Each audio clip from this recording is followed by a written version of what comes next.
button 1. All right, hold on. So you just add it to the... Boom, as soon as I clicked on it. So what doesn't it like? Picture box 1, I'm guessing this is where my problem is. Doesn't that make sense? It said something about new. I know. So referenced object has a value of nothing. What is the word? So if we look at that, we're good to go into picture box 1. So I would have thought, you guys ever use this little quick view where you can...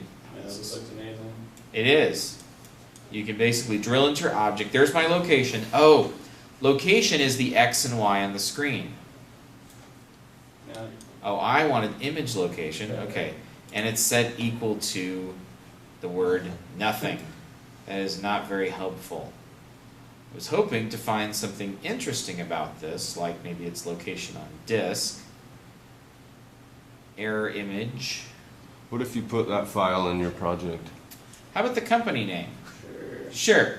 Sure. We just need some piece of string data, right?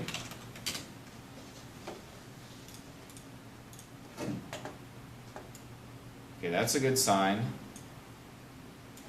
Well, you got There we go.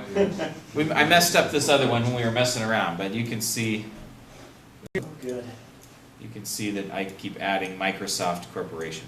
So, of course, that's not actually very interesting. If I had another picture box that was maybe sitting there empty, I could drag it and then we won't try today because I'd mess it up. But in theory, I could say, set this image data to the same one as this other image data.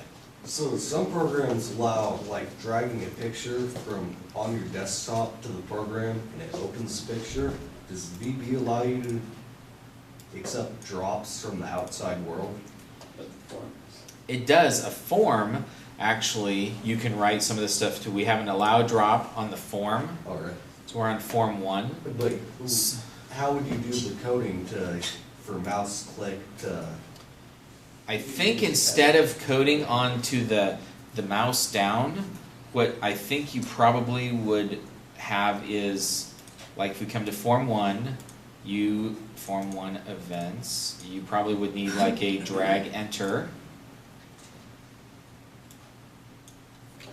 I haven't done this before, so, and then I bet you probably would need a drag drop, and in this case, let's just message box whatever the data is, so we get the data right. But you don't know what the data is. Well, you don't, I know. Let's see what it sends us. Create an array to load it.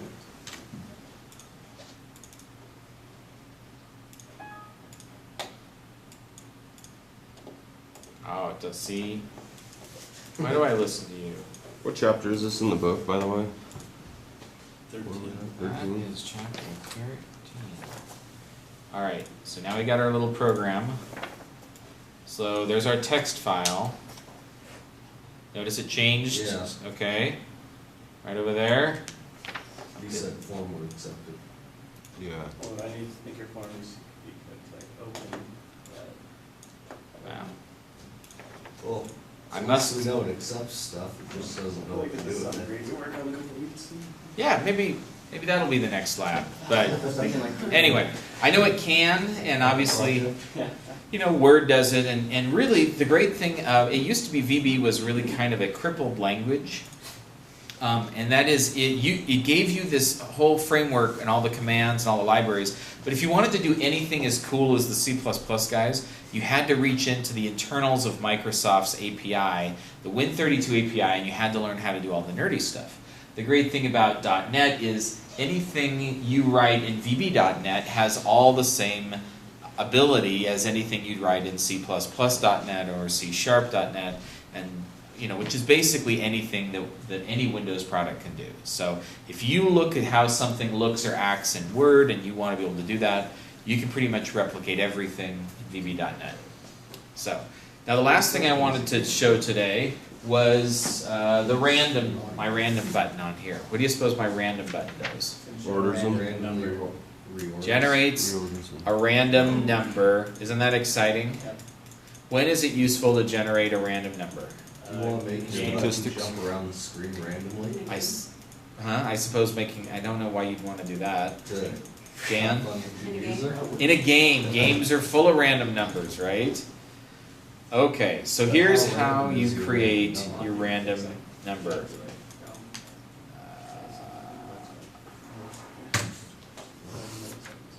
We got too much stuff on here. First, if I'm not careful, there it is. I was going to say I'm going to delete my random number code.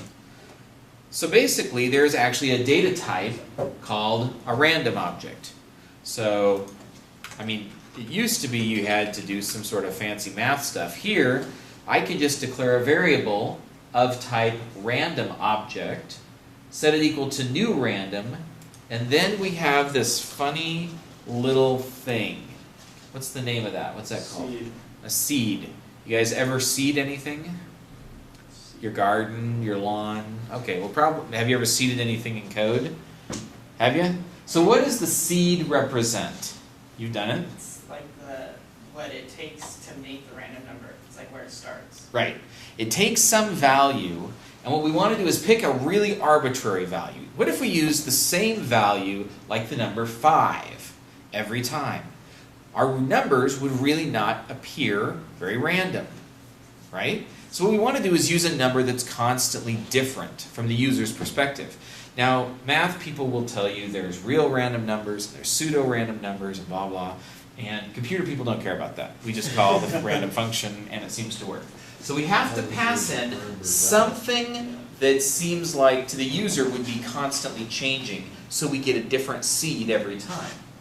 So date time, you can imagine that's today's dot now, gives you today's date and time, and then in milliseconds. Is that millisecond? Yeah. So it gives you the current number of milliseconds represented, and I don't know, you'd have to look and see when it started counting, and you probably wouldn't really care. All you really know is it's probably, Give me a random number. it's not a random number. That's not a random number. Yeah, well, it's giving you a number to make a random number with. So if you message box this, So it's just like a timer.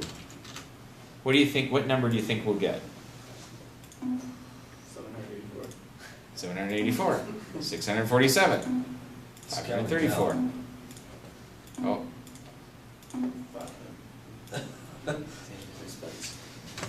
Yeah. so we use the date and time. A lot of times we use